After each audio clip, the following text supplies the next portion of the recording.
নমস্কার বন্ধুরা, আজকে আবার একটা নতুন রেসিপি নিয়ে চলে এসেছি। আজকের রেসিপি হলো ইলিশ মাছের পাতুরি। ইলিশ মাছের পাতুরি করার জন্য আমি কিছু মশলা বেটে নিচ্ছি। 2 চামচ কালো সর্ষে, পোস্তর পরিমাণটা আমি একটু বেশিই নিয়েছি, 4 চামচ নিয়েছি।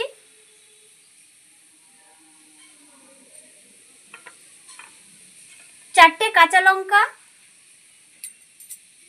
সর্ষের মধ্যে আমি একটু নুন দিয়ে দিচ্ছি। একসাথে আমি সব বেটে নিচ্ছি।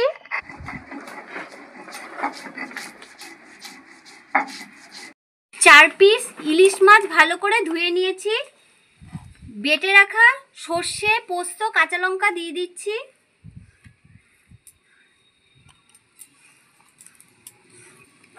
দু চামচ টক দই ফেটিয়ে নিয়েছি, দিয়ে দিচ্ছি। সামান্য একটু হলুদ, পরিমাণ মতো নুন, সামান্য একটু মিষ্টি, পরিমাণ মতন সর্ষের তেল, সব দিয়ে ভালো করে মেখে নেব।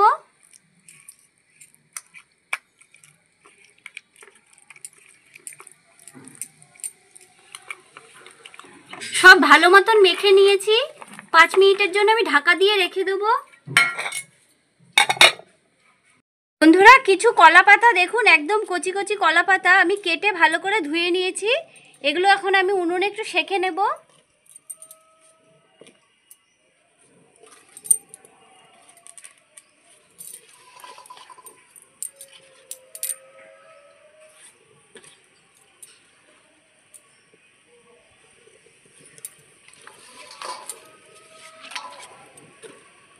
কলা পাতাগুলো ভালো করে সেঁকে নিয়েছি। এবার কলা পাতার মধ্যে আমি ইলিশ মাছগুলো দিয়ে দেবো।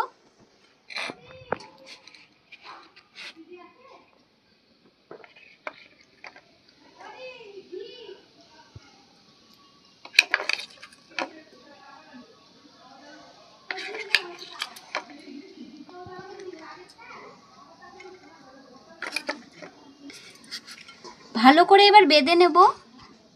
এই দেখুন, এভাবে কলা পাতাটা দিয়ে এভাবে ভাঁজ করে নেব।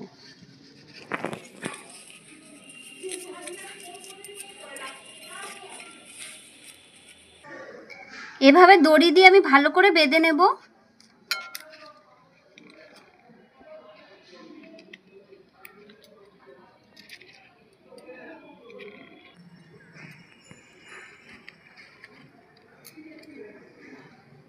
আমার একটা দেখুন পাতুরি বাঁধা হয়ে গেছে।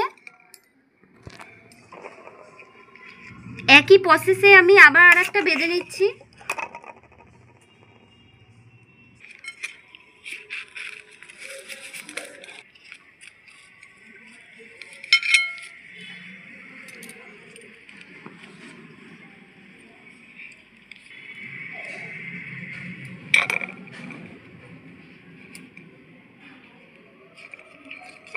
এই দেখুন, সুন্দর করে বাঁধা হয়ে গেছে। দেখুন বন্ধুরা, 4টে ইলিশ মাছ ভালো করে কলা পাতায় আমার মোড়ানো হয়ে গেছে। কড়াইটা গরম হয়ে গেছে। কড়াইয়ের মধ্যে কিছুটা জল দিয়ে দিচ্ছি আমি।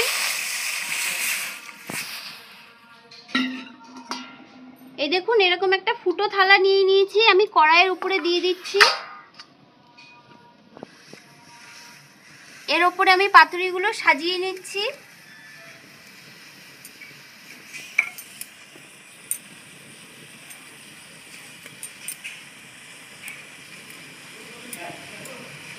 কিছুক্ষণের জন্য আমি ঢাকাটা ভালো করে দিয়ে দিচ্ছি।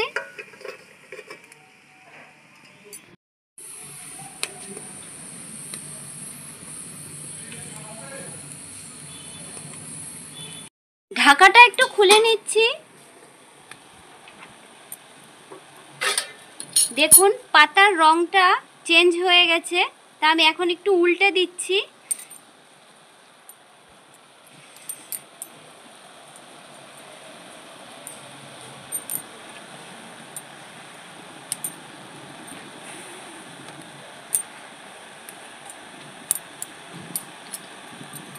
মাছগুলোকে আমি উল্টে নিয়েছি। আবার আমি ঢাকা দিয়ে দিচ্ছি।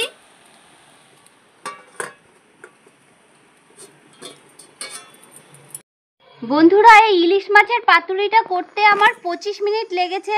তা এখন আমি ঢাকনাটা খুলে নিচ্ছি। দারুণ একটা গন্ধ বেরোচ্ছে বন্ধুরা। ইলিশ মাছের পাতুরি আমি এখন নামিয়ে নিচ্ছি।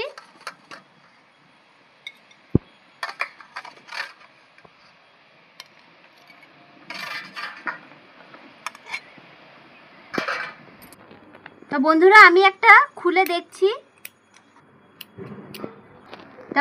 আমি একটা খেয়ে দেখছি কেমন হয়েছে। দাঁড়ান আপনাদের আগে খুলে দেখাই।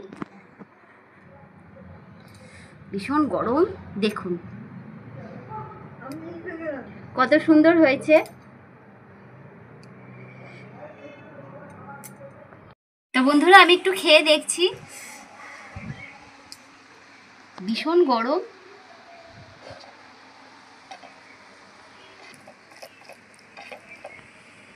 দেখুন মাছটা এত সুন্দর সেদ্ধ হয়েছে, এই দেখুন।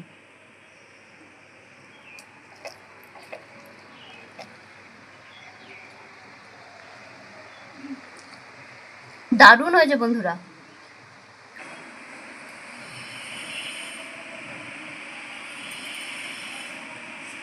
তো বন্ধুরা ইলিশ মাছের পাতুরিটা আপনাদের কেমন লাগলো অবশ্যই কমেন্টের মাধ্যমে জানাবেন। আজ এই বলে শেষ করলাম। ভালো থাকবেন, সুস্থ থাকবেন।